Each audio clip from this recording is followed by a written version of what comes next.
சாப்பிடுவாங்க. இப்போலாம் தம்பி வந்து பாதாம், முந்திரி இதெல்லாம் சாப்பிட்றதே இல்லை. இந்த மாதிரி ஏதாவது ஒரு ரெசிபி கூட ஆட் பண்ணி கொடுத்தா மட்டும்தான் சாப்பிட்றான். அதனாலேயே நான் இந்த மாதிரி ரெசிபிஸ் எல்லாம் அடிக்கடி செய்ய ஆரம்பிச்சிட்டேன். அதுக்கப்புறம் இந்த பேன் பார்த்திங்கன்னா, இந்த தாளிச்சு ஊற்றினாலேயே க்ரீன் கலர், இது வந்து நான் டிமார்ட்டில் தான் வாங்கியிருந்தேன். எனக்கு ரொம்ப யூஸ்ஃபுல்லாக இருந்துச்சு. இந்த மாதிரி நிறைய கலெக்ஷன்ஸ் வந்து டிமார்ட்டில் இருக்குது. உண்மையாகவே நம்ம ஆன்லைன் கம்பேர் பண்ணும்போது டிமார்ட்டில் ரொம்ப ரேட்டு கம்மியாக இருக்குது. ப்ராடக்டோட குவாலிட்டி வைஸுமே ரொம்ப சூப்பராக இருக்குது.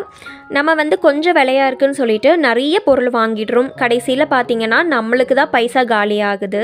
அதனால் நம்ம என்ன வாங்கணும்னு சொல்லி ஃபஸ்ட்டே பிளான் பண்ணி போய் வாங்கணும் அப்படின்னா சூப்பர் ஷாப்பிங் தான் சொல்லுவேன்.